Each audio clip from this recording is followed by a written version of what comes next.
जय हिंद दोस्तों, स्वागत है आप सभी का हमारे चैनल पे।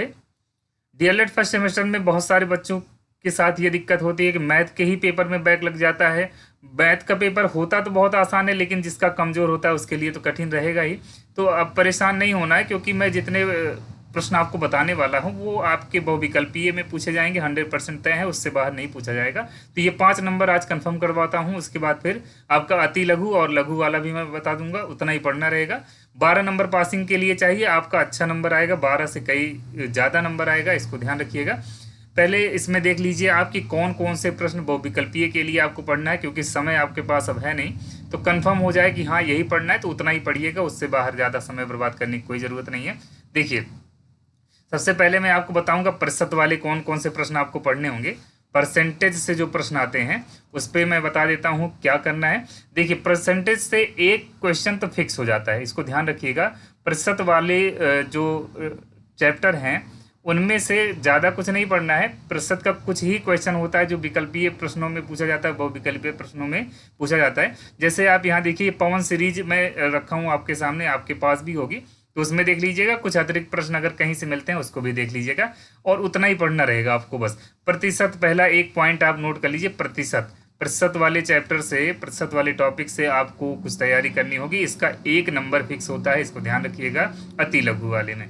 तो देखिए, जैसे ये प्रश्न है 2480 का कितने प्रतिशत है, तो ये क्वेश्चन अलग अलग तरीके से पूछा जाता है। जैसे और भी प्रश्न मैं दिखा देता हूँ, जैसे इसमें आपको दिख रहा है 2480 का कितना प्रतिशत होगा।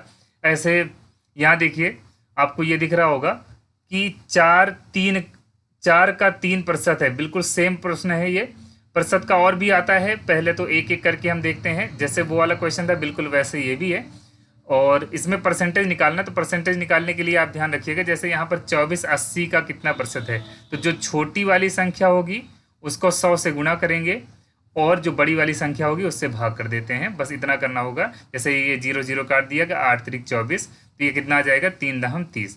तो इसका 30% उत्तर आ जाएगा। तो बहुत आसान होता है, सिंपल नियम है। कभी पूछा जाए कि जैसे 2480 का कितना प्रतिशत है, तो जिसका पूछा रहेगा, जैसे इसमें छोटी वाली संख्या 24 है और बड़ी वाली संख्या 80 है, तो आपको क्या करना होगा, 24 × 100/80, मतलब छोटी वाली संख्या को 100 से गुणा करके 80 से भाग कर दिया गया, मतलब बड़ी वाली संख्या से भाग कर दिया गया। तो इस तरीके से प्रतिशत आप निकाल सकते हैं। इसका क्वेश्चन एक तैयार कर लीजिए। प्रतिशत वाले में और भी संख्या, और भी तरह के प्रश्न पूछे जाते हैं। जैसे यहाँ देखिएगा 25% है, इसमें दशमलव दशमलव में बदलना है। तो इसका 2 नियम है, 2 प्रश्न पूछा जा सकता है। एक तो 25% को दशमलव में बदलना हो सकता है, या फिर भिन्न में, या तो दशमलव में या फिर भिन्न में। तो पहले मैं आपको बता देता हूँ भिन्न में कैसे बदला जाएगा। कभी भी जैसे 25% दिया जाए, कुछ भी दिया जाए, जैसे मान लीजिए 40% दिया जाए, 25% दिया जाए, 28% दिया जाए, इनको भिन्न में बदलना हुआ तो सिर्फ आपको क्या करना है, प्रतिशत का निशान तुरंत हटा दीजिएगा, वो मत लगाइएगा। अगर उसके बाद भी लगाए रहेंगे तो गलत हो जाएगा। प्रतिशत का निशान तुरंत हटाइएगा और 25/100 कर दीजिए, यही हो जाता है भिन्न। इसको आप सिंप्लीफाई भी कर सकते हैं। 25 से कम 25, 25 का 100, 1/4 आ जाएगा। अब जैसे देखिए 40% दिया गया था, 40/100 कर देना आपको, इतना ही कर देना। अगर आप सिंप्लीफाई कर पाते कर दीजिए, नहीं तो वैसे ही छोड़ दीजिए। 20 दूना 40, 20 × 2500, ये आ गया। जैसे हमने 28% यहाँ पर बताते हैं, 28% लिखा हुआ है, तो 28% के लिए क्या करेंगे, 28% है, इसमें क्या करना है, /100 कर देना, लेकिन प्रतिशत का निशान तुरंत आप हटा दीजिएगा, ठीक है। तो 28/100 आ गया। यही इसका जो है भिन्न रूप हो जाता है। अब दशमलव में बदलना तो और आसान होता है। देखिए, प्रतिशत में दिया गया होगा, भिन्न में बदलना होता है, भिन्न में दिया गया होगा या दशमलव में दिया गया होगा, प्रतिशत बदलना होगा, उल्टा काम होता है। 2 तरह का क्वेश्चन इसका होता है। तो इसमें देखिए, एक तो 25% जैसे दिया गया, या 28%, कुछ भी, तो या तो दशमलव में बोलेगा या तो भिन्न में। भिन्न वाला तो हमने बता दिया आपसे कि कैसे भिन्न वाला करते हैं। भिन्न वाले का नियम यही है कि आप प्रतिशत हटा दीजिए और /100 कर दीजिए, बस यही उत्तर हो जाएगा उसका। लेकिन जैसे दशमलव में बोला जाए तब क्या करेंगे, जैसे 25% है, हमने कहा इसको भिन्न में बदलने के लिए क्या करना है, 25/100 कर लीजिए, ये आ जाता है इसका भिन्न रूप। इसको सिंप्लीफाई नहीं करेंगे तब भी सही है, लेकिन विकल्प देख करके ही काम किया जाता है। कभी कभी ऐसे सही हो जाएगा, कभी कभी इसको हल करना होगा। लेकिन दशमलव में बदलना है तो आप काटिएगा नहीं, सीधे क्या करना है, जैसे नीचे 2 0 है, क्या करिएगा, पीछे से 2 अंक पे दशमलव लगा दीजिएगा, ये इसका उत्तर हो जाएगा। तो देखिए, इसमें बा वाला विकल्प बिल्कुल सही है। तो आपके सामने ऐसा क्वेश्चन मिल सकता है, तो इसमें परेशान नहीं होना है। जैसे एक थोड़ा सा और कोई दूसरा तरीका मैं दूसरा प्रश्न एक बता देता हूँ। जैसे ये 22.5% है, इसको भिन्न में बदलना हुआ तो क्या करेंगे, 22.5/100 कर दीजिए तुरंत। अब ये दशमलव हटाना होगा आपको, 225/1000 आ जाता है। तो इसको सिंप्लीफाई कर सकते हैं, एक तो ये भिन्न रूप हो जाता है। अब अगर मान लीजिए आपको क्या बताना होता है, दशमलव रूप, जैसे इसमें दशमलव रूप पूछा है, तो क्या करिएगा, जो 3 जीरो है पीछे से 3 अंक पे दशमलव लगा दीजिएगा। तो देखिए क्या बनेगा, 0.225, इसका ये सही उत्तर आ जाएगा। ठीक, तो इसमें इस तरीके से करना होगा। इसका ठीक उल्टा भी पूछा जाता है, जैसे प्रतिशत को दशमलव में बदलना है या फिर भिन्न में बदलना है, तो उसका तो नियम मैं बता चुका हूँ। इसके अलावा आता है भिन्न में दिया गया होगा या दशमलव में दिया गया होगा, उसको प्रतिशत में बदलना, उसका भी क्वेश्चन अभी करवाऊंगा। तो ये दशमलव वाला आप ये जान लीजिए, 2 टाइप में बता चुका हूँ अभी। एक तो ये वाला प्रतिशत कैसे निकाला जाएगा, इसको कर लीजिएगा, 4-5 प्रश्न कर लेंगे, बहुत आसान होता आ जाएगा, आपको फिक्स कर लीजिए। 1 नंबर जरूर आपका इसी से कंफर्म होना है। अब जैसे ये 25% को दशमलव बदलना है, तो दशमलव और भिन्न दोनों को बदलने का तरीका हमने बताया। ये जितना आसान होता है उतना जल्दी लोग भूलते भी हैं, इसलिए थोड़ा सा ध्यान रखिएगा। अब देखिए, जो अभी पीछे हमने एक प्रश्न बताया, बिल्कुल वैसा ही प्रश्न यहाँ पर देखिए, ये है 4 का 3% है। तो 4 का 3% अगर आपको बताना है तो कुछ करना नहीं होता, हमने कहा छोटी संख्या को 100 से गुणा करके बड़ी वाली संख्या से भाग कर दीजिएगा। तो 4 एकम 4, 4 दूनी 8, 4 पंचे 20, 25 आ गया। 25 को 3 से गुणा करेंगे, 3 गुणे 25, 25 3 75। तो इतना लंबा करना नहीं है, अगर आपके पास दिमाग रहेगा तो आसानी से जल्दी से कर लेंगे। इसमें दा वाला ऑप्शन जो होगा बिल्कुल सही हो जाएगा, तो इसको आप जानते रहिए। इसके अलावा भिन्न वाला अभी एक और 2 टाइप में मैं आपको बताता हूँ, जो अभी बताया गया कि दशमलव में होगा या फिर भिन्न में होगा, फिर प्रतिशत में बदलना होता है। तो इसको देखते हैं। जैसे यहाँ पर, हाँ, प्रतिशत वाले में एक क्वेश्चन और ध्यान दीजिएगा। ये जैसे यहाँ पर दिया गया प्रतिशत के 3 प्रश्न अलग अलग दिख रहे हैं, इस पर भी ध्यान दीजिएगा, ये भी MCQ में ही आता है। तो जैसे ये 250 केलों में से 50 केले एक कक्षा में बांट दिए गए, कितने प्रतिशत केले शेष बचे? 50 अगर बांटे गए तो कितना बचा हुआ है, 200 केला बच गया है। 200 बचा हुआ, कुल कितने थे, 250 थे। तो क्या करना है, छोटी वाली संख्या गुणे 100 बटे बड़ी वाली संख्या, अभी हमने बताया था। क्या करेंगे, 0 से एक 0 ये काट दीजिए और 25 चौका 100। अब 4 को 20 से गुणा करेंगे, क्या मिलेगा, 20 गुणे 4 20 चौक 80% जो है बचा हुआ है, 20% बांट दिया गया। तो इसमें जो सही उत्तर होगा वो ये वाला होगा, क्योंकि 20% बांटा गया है, 80% बचा हुआ। ठीक, अब ऐसे इसमें भी प्रतिशत निकालना है। जैसे बोला गया है कि इसमें 240 बालिकाएं हैं, 600 कुल छात्र हैं, तो 240 जिसका निकालना होगा, 240 उसको ऊपर रखिए, गुणे 100 बटे कुल लिख लीजिए जितना होगा। तो ये तरीका होता है इसका, 0 0 काट दीजिए और 6 चौक 24, 40% जो होगा इसका सही उत्तर आ जाएगा। ये बा वाला हो जाता है। जो अभी हमने पीछे बताया, छोटी वाली संख्या गुणे 100 बटे बड़ी वाली संख्या, कहने का मतलब कुल नीचे रखेंगे और जितने का निकालना होगा, जैसे बालिकाओं का निकालना था तो हमने क्या किया, यहाँ पर उसको रख दिया। वैसे यहाँ पर भी देखिए, जो बंटे हुए, मतलब बोला गया था कितने प्रतिशत केले शेष बचे हैं, तो बांटा गया सिर्फ 50 केला, तो हमको लेकिन निकालना है जो बचा हुआ है। तो बचा हुआ कितना है, जैसे 250 में से 50 बांट दिया गया है, तो 200 ही तो बचेगा, उसी का निकालना। तो जितने का निकालना रहेगा उसको ऊपर रखिएगा, गुणे 100 बटे जो कुल दिया रहेगा उसको रख दीजिएगा। ठीक है, अब यहाँ पर वैसे ही करना है, इसको कर लीजिएगा। निरक्षर कितने हैं, साक्षरता बतानी है, इसमें साक्षरता प्रतिशत 50 घटा करके जैसे इसमें किया गया वैसे इसमें कर लीजिएगा। तो इस टाइप का एक क्वेश्चन तैयार कर लीजिएगा। 2-4-6 प्रश्न आप कर लेते हैं, समझ में आ जाएगा, तुरंत दिक्कत नहीं होगी। और देखिए, सिर्फ इसी से आपको बहुविकल्पीय ही नहीं, अति लघु में भी बहुत लाभ मिल जाएगा, इसलिए प्रैक्टिस जारी रखिएगा। अब इसके बाद मैं और एक टाइप बताऊंगा प्रतिशत वाले में, जैसे जो अभी बताया गया उसके कई क्वेश्चन आपको मिल जाएंगे इसमें, उसको देख लीजिएगा। हाँ, ये देखिए दशमलव में है, प्रतिशत बताना, उसका उल्टा। वहां पर हमने क्या किया था, अभी देखिए 2 प्रश्न पहले यहाँ पर हमने प्रतिशत में दिया गया था, दशमलव में बताया था, इसका ठीक उल्टा, एकदम ठीक उल्टा करना है। जैसे ये देखिए दशमलव में दिया गया, इसको क्या करना है, प्रतिशत में बदलना है। तो क्या करना होता है, ऐसे प्रश्न तो सबसे ज़्यादा आसान होते हैं। वहाँ 100 से भाग करते थे आप, बटे 100 करते थे ना, यहाँ पर सिर्फ क्या करना है, 100 से गुणा कर देना होगा। जैसे 0.025 है, तो यहाँ क्या करिएगा, यहाँ पर आपको 100 से गुणा कर देना होगा, बस 100 से गुणा करेंगे। जैसे देखिए 0.025 है, इसको क्या करिएगा, 100 से गुणा कर दीजिए। 100 से जैसे गुणा करेंगे आ जाएगा, ये दशमलव के बाद 3 अंक पे दशमलव, 2.5 इसका सही उत्तर आ जाएगा। 2.5% जो है इसका सही उत्तर होगा, इसको ध्यान रखिएगा। इसमें 100 से गुणा किया है हमने, बस दशमलव में दिया जाए या भिन्न में, देखिए ये दशमलव में दिया गया, भिन्न में दिया गया। हमने क्या किया था, प्रतिशत से भिन्न में और दशमलव में दोनों बदलने का तरीका बताया था। यहाँ पर देखिए दशमलव में दिया गया, आपको इस बार उल्टा करना, प्रतिशत में बदलना है। तो इसको भी 100 से ही गुणा करने पर काम बन जाएगा, इसको भी 100 से गुणा करने, वहाँ पर भाग करना होता है, यहाँ क्या करना होता है, गुणा। तो यहाँ देखिएगा, मैं आपको दिखा देता हूँ, यहाँ क्या करना होता है, यहाँ भाग करना होता है। देखिए हमने क्या किया था, प्रतिशत में दिया गया था, 100 से भाग किया था। अभी उल्टा करना है तो क्या करना होगा, 100 से गुणा करना होगा। इसको 100 से गुणा कर देंगे आपका काम हो जाएगा, इसको 100 से गुणा कर देंगे आपका काम हो जाएगा। जैसे करके बता देते हैं आपको, 2/5 है, इसको 100 से गुणा करने की बात मैं कर रहा हूँ, तो कैसे किया जाएगा देख लीजिए आप।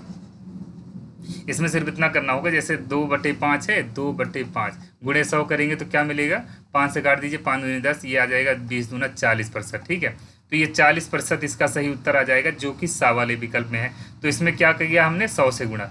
किसी को भी प्रतिशत में बदलना है 100 से गुणा कर दीजिएगा, बस प्रतिशत में बदलना है 100 से गुणा, प्रतिशत में बदलना है 100 से गुणा। जैसे देखिए 3/4 भाग व्यय करता है, बचत बताना है, तो अगर 3/4 व्यय करता है तो बचत कितना है, 3/4 को 1 में से घटा दीजिएगा, तो इसमें क्या आ जाएगा, जैसे इसी का पूछा होता तो व्यय वाला पूछा होता, व्यय मतलब खर्च वाला पूछा होता तो हम इसको 100 से गुणा कर देते, लेकिन यहाँ बचत पूछ लिया है, तो 1 में से क्या करिएगा, जो व्यय होगा उसको घटा देंगे, तो आपको क्या मिलेगा, 4 ऋण 3/4, और इसमें से क्या कर देना होता है, इसमें सिर्फ इतना करना होता है, ये आ जाएगा 1/4।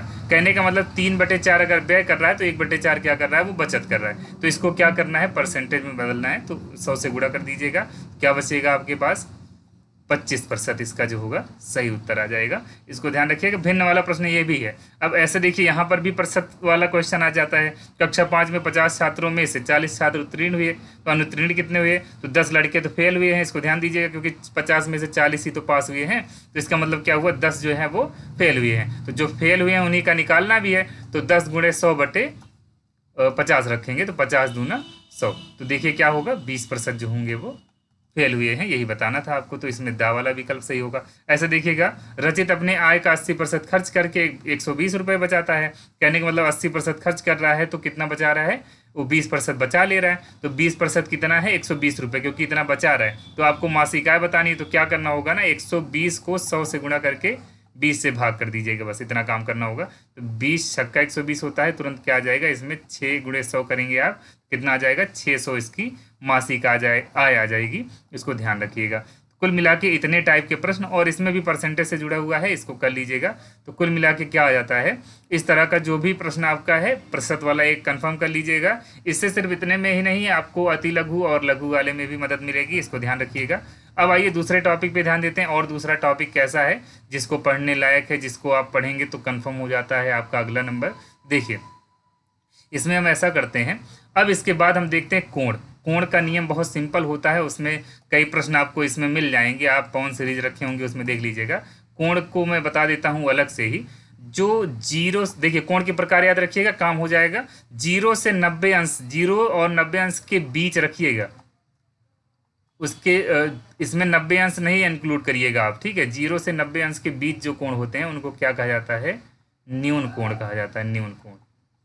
0 से 90 के बीच का कोण न्यून कोण होता है, और 90 अंश का कोण जो होता है ये सम कोण होता है। 90 अंश के कोण को क्या कहा जाता है, सम कोण। और 90 से 180 के बीच, इसके बीच लीजिएगा, बीच वाले कोण। जैसे 90 से अगर मान लीजिए 91 आ जाता है ना, तो वो होगा, या फिर 90.5 कर लेते तब भी क्या होता है, ये अधिक कोण कहा जाएगा। इसको ध्यान रखिए, अधिक कोण। ये सिर्फ इतना ध्यान रखना है कि क्या होता है, और पहचान मान लीजिए करनी होती है कि इसमें अधिक कोण कौन है, और वो बतानी होगी। जो 90 से 180 के बीच में आएगा, कोई भी ऐसा कोण जो 90 और 180 के बीच में होगा, वो अधिक कोण कहा जाएगा। 90 अंश का कोण बोला जाएगा तो उसको सम कोण बोला जाता है, और 0 से 90 के बीच में अगर लिया जाता है तो उसको क्या कहा जाएगा, न्यून कोण कहा जाएगा। और उसके बाद 180 अंश के कोण को क्या कहा जाता है, इसको सरल कोण कहा जाता है। इसको क्या कहते हैं, सरल कोण कहेंगे, या फिर रिज कोण भी कहा जाता है। क्या कहते हैं, रिज कोण। इसको ध्यान रखिएगा, सरल कोण या फिर रिज कोण, स्ट्रेट एंगल इसको बोला जाता है। इसके बाद आता है 180 से बड़ा और 360 से छोटा। 180 से बड़ा और 360 से छोटा, इसको क्या कहा जाता है, बृहत कोण, बृहत कोण। और 360 अंश के कोण को क्या कहा जाता है, संपूर्ण कोण, कंप्लीट एंगल, संपूर्ण कोण। ये कोण के प्रकार हो जाते हैं। इतना आप ध्यान रखिएगा, इसके प्रकार याद रखेंगे तो आगे भी इसकी ज़रूरत पड़ेगी, सेकंड और थर्ड, आगे भी जितने भी सेमेस्टर आपके मिलेंगे तो कोण के प्रकार याद करने में कोई दिक्कत नहीं होनी चाहिए, बहुत आसान होता है। तो इसका एक क्वेश्चन फिक्स जान लीजिएगा। इसके बाद मैं आपको बताने वाला हूँ, इसमें आप देख लीजिएगा, इसमें जितने भी टाइप के कोण आपके बताए गए हैं इनको ध्यान रखेंगे, एक क्वेश्चन इसका कन्फर्म हो जाएगा। इसके बाद मैं आपको बताने वाला हूँ, चाहे एक आध क्वेश्चन देख लीजिए आप। जैसे इसमें जो भी ये वाला कोण वाला जो प्रश्न होगा उसको देखेंगे हम लोग।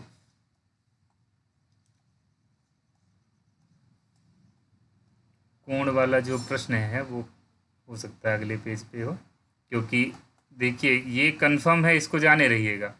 अब सीरीज में आप जानते हैं कि कुछ ऐसे भी प्रश्न होते हैं जो एकदम पीछे दिए गए होते हैं, और जो मेरे पास ये सीरीज थी इसमें 2022 तक का ही क्वेश्चन था।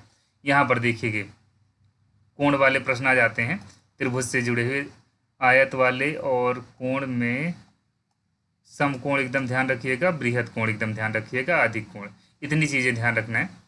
तो यहाँ पर तो नहीं मिल रहा है, लेकिन अगर आप प्रीवियस ईयर के क्वेश्चन आप सॉल्व करेंगे तो उसमें आपको ज़रूर मिल जाएगा कि न्यून कोण क्या होते हैं। और एक बात, जब त्रिभुज आप पढ़ते हैं ना तो उसमें इसकी ज़रूरत भी पड़ती है। देखिए प्रत्येक न्यून कोण वाले त्रिभुज को या फिर समकोण या अधिक कोण कहीं भी बात आ जाए तो इतना आपको पता होना चाहिए, समकोण की ज़रूरत वैसे भी पड़ेगी। और उसके अलावा अगर आप प्रीवियस ईयर के कुछ क्वेश्चन सॉल्व करते होंगे तो उसमें देखेंगे कोण का एक बहुविकल्पीय प्रश्न में कहीं ना कहीं क्वेश्चन हर एक पेपर में मिल ही जाएगा। इसके अलावा मैं आपको बताने वाला आभास संख्या, जो कि बहुत इंपॉर्टेंट है। आभास संख्या पर ध्यान देना होगा। आभास संख्या किसे कहते हैं इस पर आप ध्यान रखिएगा।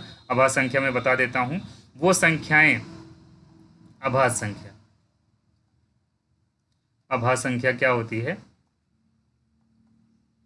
आभास संख्या को बोला जाता है प्राइम नंबर, इंग्लिश में बोलते हैं प्राइम नंबर। इसको ध्यान रखिएगा, बहुत इंपॉर्टेंट चीज़ है। आभास संख्या का क्वेश्चन आ जाता है, जैसे बोला जाए कि आपसे बोला जाए क्वेश्चन में कि 1 से लेकर 10 तक इनके बीच आभास संख्याएं बताइए। तो आभास संख्याएं पहले जान लीजिए क्या होती हैं।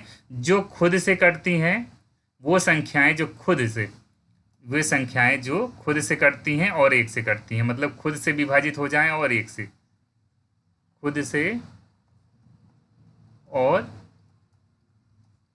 1 से विभाजित होने वाली संख्याएं, विभाजित होने वाली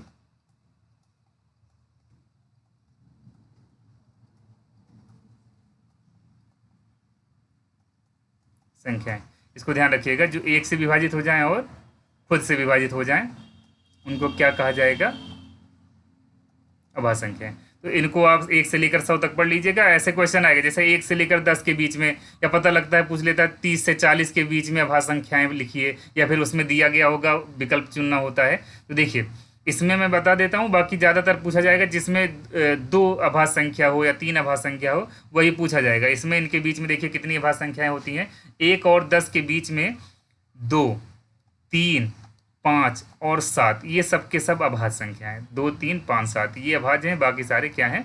भाज्य हैं। इसको ध्यान रखिएगा, ये अभाज्य संख्या के अंतर्गत आता है, इसको इतना ध्यान रखिएगा। अब जैसे 11 अभी देखा जाए वो भी अभाज्य है, लेकिन आगे ये 10 के बाद आता है। तो अभाज्य संख्याओं को जरूर याद रखिएगा। वो संख्याएं होती हैं जो 1 से विभाजित होती हैं और खुद से विभाजित होती हैं, वो अभाज्य संख्याएं कही जाती हैं। तो एक क्वेश्चन अभाज्य संख्या वाला भी आप तैयार कर लीजिएगा। अभाज्य संख्या जानते रहेंगे तो आसानी से बता देंगे। जैसे आपसे बोला जाए 30 और 40 के बीच में अभाज्य संख्याएं बताइए, तो इसको आप कमेंट बॉक्स में बिल्कुल बता दीजिएगा।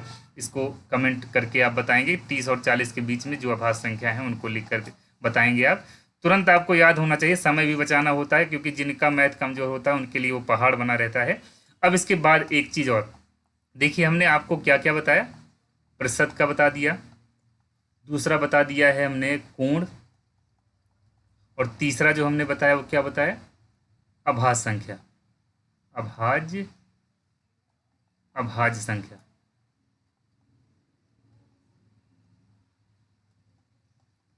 और इसके बाद मैं आपको चौथा बताने वाला हूँ। अब लासा और मासा का क्वेश्चन आता है, लासा और मासा का क्वेश्चन, इसको भी विशेष रूप से ध्यान रखिएगा। ये वर्ड प्रॉब्लम टाइप में पूछा जाता है। जैसे यहाँ एक क्वेश्चन देखिए, 2 संख्याओं का मासा 16 और गुणनफल इतना है, तो लासा बताना है। तो ये प्रश्न मैं आपको करवा देता हूँ। तो देखिए मासा दिया गया है, लासा बताना है 2 संख्याओं का गुणनफल। तो सूत्र इसका देख लीजिएगा, लासा बराबर हो जाता है संख्याओं का गुणनफल। लासा बराबर होता है संख्याओं का गुणनफल, गुणनफल बटे क्या होगा? मासा। अब अगर मासा पूछा गया होता तो मासा यहाँ कर लेते, लासा यहाँ, तो ये आ जाएगा 6400 बटे 16। अब इसको भाग करते, 16 चौका 64, 400 जो होगा इसका सही उत्तर आ जाएगा, जो कि पहले विकल्प में आपको दिख रहा है ये। ठीक है, तो लासा मासा कुछ भी पूछा जा सकता है, फार्मूला यही लगेगा। और कभी कभी ज़रूरत पड़ती है तो यहाँ जो संख्याओं का गुणनफल दिया गया है, यहाँ पहली संख्या और दूसरी संख्या लिखी जाएगी, इसको भी ध्यान रखेंगे आप। इसमें और भी प्रश्न हम देख लेते हैं। अगर ये लासा मासा वाला देखिए, ये मिल जाएगा आपको, तो इसको ध्यान रखिएगा जरूर। इस टाइप का एक प्रश्न तैयार कर लीजिएगा, आपका ये भी एक नंबर फिक्स हो जाता है। यहाँ देखिए मासा दिया गया, लासा दिया गया, एक संख्या दी गई, दूसरी संख्या बतानी, तो इसको भी मैं आपको बता देता हूँ कैसे करना होगा। इसमें देखिए क्या करेंगे आप, जैसे मान लीजिए इसमें मासा और लासा दिया गया, मासा लासा, मासा दिया गया कितना, ये दिया गया 35, और लासा दिया गया है आपका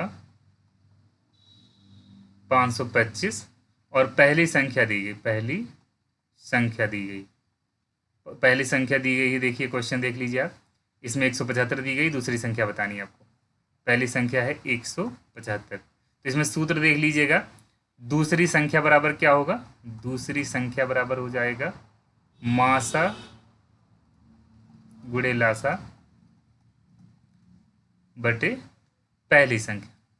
ये सूत्र आपने देखा होगा। अब अगर पहली संख्या पूछी जाए तो इसको इधर कर लीजिए, इसको इधर कर लीजिए, मतलब ये इधर उधर आप बदल सकते हैं, ये इसको यहाँ ले जाइए, इसको यहाँ, जो नहीं पूछा, जो पूछा जाएगा उसी को आप इधर रखेंगे, बाकी सबको एक तरफ करना होता है और इस तरीके से लिखना होगा।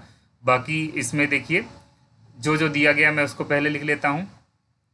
ये मासा दिया गया था 75 और ये लासा दिया गया था 525, और ये मासा है, मासा है आपका, सॉरी यहाँ मासा नहीं होगा, यहाँ पर पहली संख्या है, हम थोड़ी सी गलती कर दी।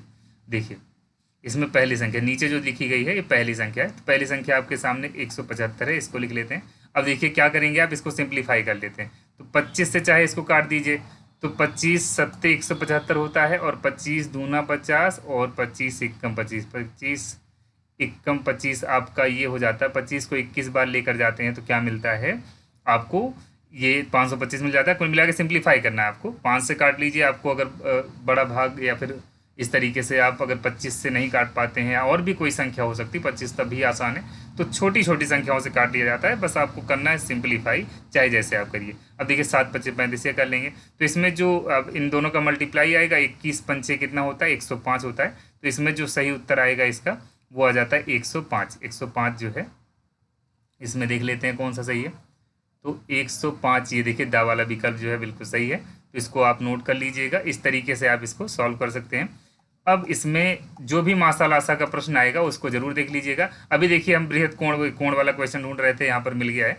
बृहद कोण किसे कहते हैं, अभी हमने बताया था कि 180 से बड़ा होना चाहिए, और 180 से बड़ा होना चाहिए, और 360 से छोटा होना चाहिए। तो इसमें आप देखेंगे ये नहीं होगा, ये नहीं होगा, और ये भी नहीं होगा, क्योंकि 180 से बड़ा और 360 से छोटा ये वाला कोण है, इसलिए सा वाला विकल्प जो होगा बिल्कुल सही हो जाएगा। और इसमें जो लासा मासा का प्रश्न है उसको आप और अवश्य देख लीजिएगा, आपके पास क्वेश्चन हो सकता है, क्योंकि बुक्स भी आप लोग के पास रहती है, या फिर ऐसा भी हो सकता है कि आपके पास प्रैक्टिस सेट के लिए कई क्वेश्चन हों, तो उनको आप देखेंगे। तो लासा मासा का ये जो प्रश्न है इसको आप अच्छे से तैयार कर लीजिएगा ताकि दिक्कत ना हो। इसके बाद आइए देखते हैं, एक टॉपिक और बचता है, एक क्या दो मैं आपको बताऊंगा। जैसे देखिए लासा मासा हो गया, अभी तो हमने 4 बताया ना, 4 के बाद अभी 5वां टॉपिक आप देखिए क्या पढ़ना है आपको। लासा मासा के बाद, लासा मासा के बाद आप एक चीज़ और देख लीजिएगा जो कि बहुत ही ज़्यादा बेहद महत्वपूर्ण प्रश्न है, जिसको बोला जाता है स्थानीय मान। स्थानीय मान, स्थानीय मान जो कि बहुत आसान और फिक्स कर देने वाला प्रश्न होता है, जिसमें नंबर फिक्स हो जाता है आपका। देखिए छोटे क्वेश्चन भी आ सकते हैं, लेकिन जैसे डेसिमल वाले रहेंगे, तो इसमें देखिए बोला गया है कि 6 का स्थानीय मान सबसे ज़्यादा किस में है। तो इसमें आप पीछे से देखिएगा कौन ज़्यादा दूरी पर है। जैसे पहले देखिए यहाँ पीछे से दूसरे स्थान पर है, यहाँ पहले है, यहाँ पर भी दूसरे है, लेकिन यहाँ तीसरे है। जो पीछे से ज़्यादा स्थान पर होगा उसी का स्थानीय मान सबसे ज़्यादा होता है। तो इसमें जो सा वाला विकल्प है बिल्कुल इसी वजह से सही रखा गया, क्योंकि ये इसका सबसे ज़्यादा 6 का स्थानीय मान सबसे ज़्यादा है। तो ये तो सिंपल क्वेश्चन है, लेकिन और भी क्वेश्चन स्थानीय मान के बहुत सारे आ सकते हैं। तो आइए देख लेते हैं कुछ क्वेश्चन। उसके अलावा स्थानीय मान के जो भी प्रश्न होंगे उनको आप ज़्यादा से ज़्यादा करिए, कि जितने टाइप हैं मैं कुछ बता देता हूँ आपको। देखिए इसमें भी बोला गया 5 का स्थानीय मान सबसे ज़्यादा कहाँ है, तो पीछे से देखिएगा कौन ज़्यादा दूरी पर है। जैसे यहाँ पहले स्थान पर है, यहाँ दूसरे, यहाँ तीसरे है, यहाँ दूसरे, तो ये वाला जो होगा सही विकल्प होगा क्योंकि तीसरे स्थान पर है। यहाँ देखिए 3 का स्थानीय मान, तो इकाई, दहाई, सैकड़ा। सैकड़ा मतलब 100 होता है, दहाई मतलब 10 होता है, इकाई मतलब 1 होता है, हज़ार में से हज़ार, हज़ार का मतलब हज़ार होता ही है। तो कहने का मतलब यहाँ सैकड़ा वाले पे है, सैकड़ा मतलब 100, तो 300 हो जाएगा। 3 का स्थानीय मान 300 हो जाएगा। इसके आगे भी हम देखेंगे इसमें और जो प्रश्न इस टाइप के मिल जाएंगे, ये स्थानीय मान वाले। यहाँ देखिए 3 का, तो यहाँ पर 300 हो जाएगा। 5 का देखिए यहाँ पर, हाँ ये बहुत इंपॉर्टेंट है, इसको ध्यान रखिएगा। इसमें बोला गया 5 के स्थानीय मानों का योग, तो इस टाइप का क्वेश्चन आता है, इनके आने के चांसेस सबसे ज़्यादा होते हैं। 5 के स्थानीय मानों का जो योग होता है वो बताना है। तो पहले देखिए 5 के स्थानीय मान, इसमें सिर्फ एक ही स्थानीय मान नहीं होगा, योग, अंतर, मल्टीप्लाई, डिवाइड, ये कुछ भी दिया गया होगा उसमें एक से ज़्यादा ही रहेंगे। जैसे देखिए यहाँ 5 है और इसका देखिए एक तो स्थानीय मान 5 हो जाएगा। दूसरा देखिए इकाई, दहाई, सैकड़ा, हज़ार, 10,000। अगर आपको दिक्कत लगे तो ये 5 आपने लिख लिया ना, इसके बाद कितने अंक है, 2 2 4, 4 जीरो लगा दीजिएगा। अब इनका क्या करिए, जोड़ निकाल लीजिए। तो 50,000 था ही, और इसमें इसको जोड़ेंगे तो 50,005 इसका सही उत्तर आ जाएगा। अब ध्यान दीजिएगा, जैसे यहाँ योग दिया गया है, इसमें यहाँ पर अंतर भी दिया जा सकता है। योग के अलावा अंतर, गुणा, ये सब भी दिया जा सकता है, तो इसको ध्यान रखिएगा। योग आ सकता है, अंतर आ सकता है, और गुणा आ सकता है। भाग भी आने के चांसेस होते हैं, लेकिन इसके सबसे कम होते हैं, लेकिन ये 3 चीज़ आ सकता है, इसको ध्यान रखिएगा। योग, अंतर और गुणा, तो इसको ध्यान रखेंगे तो इसमें ये वाला विकल्प जो होगा बिल्कुल सही होगा। ऐसे देखिए इसमें जो है आगे जो भी प्रश्न आपके इस तरह से मिलेंगे, स्थानीय मान वाले पे विशेष ध्यान दीजिएगा। और एक टाइप और क्वेश्चन पढ़ लीजिएगा, बस आपको दिक्कत नहीं होनी है। एक टाइप क्या है, जैसे और ज़्यादा पढ़ लेंगे तो नुकसान नहीं करेगा, पढ़ाई थोड़ी नुकसान करती है, लेकिन ये इतना कंफर्म जरूर रखिएगा ताकि दिक्कत ना हो। विभाज्यता के नियम, विभाज्यता के नियम में, विभाज्यता के नियम, इसमें क्या होता है, इसमें मैं कुछ विशेष नियम बता देता हूं, तुरंत, ज़्यादा समय नहीं लगेगा। इसमें 2, 3, 6 और 5 इसके विभाजित होने वाली संख्याएं देख लीजिएगा, कोई दिक्कत नहीं होगी। 2 से विभाजित होने वाले 3 से, 6 से और 5 से, मैं थोड़ा सा हिंट दे देता हूं। 2 से विभाजित होने वाली संख्याओं के लिए क्या करना होगा, देखिए उसके लिए मैं एक बहुत आसान नियम बता देता हूँ। इसका मैं अलग से वीडियो भी बनाया हूँ, लेकिन जाने दीजिए, इतना समय आपके पास है नहीं। तो 2 से विभाजित होने वाली जो भी संख्याएं होंगी उसमें इकाई का अंक, इकाई का अंक उसमें क्या क्या हो सकता है, 0 होगा, 2 होगा, 4 होगा, 6 होगा या 8 होगा। इकाई का अंक अगर इसमें से कुछ भी दिख गया तो जान लीजिएगा वो संख्या 2 से विभाजित हो जाएगी। 3 से विभाजित होने के लिए क्या किया जाता है, उसमें जैसे मान लीजिए संख्या दी गई है, ये बोला जाए ये 3 से विभाजित होगी कि नहीं होगी, तो तुरंत क्या करिएगा, ये पूरा का पूरा जोड़ लीजिए। जैसे इसको जोड़ेंगे, 2 1 3, 2 1 3, 3 6 1 7, 7 जोड़ने के बाद 3 से विभाजित होने वाली संख्या नहीं है। क्यों, क्योंकि 7 3 से विभाजित नहीं होगी, तो ये संख्या भी 3 से विभाजित नहीं होगी। जो जोड़ने के बाद संख्या मिली है आपको, अगर ये 3 से विभाजित हो जाती, ये जो मिली है जोड़, अगर ये संख्या जो मिली हुई है अगर ये 3 से विभाजित होती है तो ये संख्या भी 3 से विभाजित हो जाती है। ये 3 का नियम है। और 6 वाले में जो दोनों नियम जिस पर अप्लाई होगा वो 6 से विभाजित होगी। जो संख्या 2 और 3 दोनों से विभाजित होती है वो 6 से विभाजित होती है। और 5 वाला नियम तो बहुत ज़्यादा आसान है। 5 से विभाजित होने के लिए इकाई का अंक क्या होना चाहिए, इकाई का अंक जो होना चाहिए वो या तो 0 हो या 5 हो। अन्य कुछ ही अन्य कोई भी अंक होगा तो जान लीजिएगा कि वो 5 से विभाजित होने वाली संख्या नहीं होगी। इकाई का अंक तो आप जानते होंगे, जैसे मान लीजिए कोई संख्या आप ये लिख दिए तो इसमें ये इकाई का अंक होता है। तो इसमें देखिए अगर इकाई का अंक 2 है तो इसका मतलब क्या हुआ कि 2 से विभाजित होगी, क्योंकि हमने बताया इकाई का अंक इनमें से कुछ भी रहेगा तो वो संख्या 2 से विभाजित होगी। 3 का नियम मैं दिखा देता हूँ, 2 6 3 और 2, इसको जोड़ लीजिए, मन में जोड़ लीजिएगा, यहाँ तो मैं लिखकर आपको बता रहा हूँ। 6 2 8, 8 2 10, 3 13, तो 13 3 से विभाजित नहीं होती है, 13 3 से विभाजित नहीं होती है, इसलिए संख्या भी 3 से विभाजित नहीं होगी। और 5 वाले नियम में इकाई का अंक 0 हो या 5 हो, तो यहाँ देखिए 2 है, तो इसका मतलब ये 5 से भी विभाजित नहीं होगी, इसको ध्यान रखिएगा।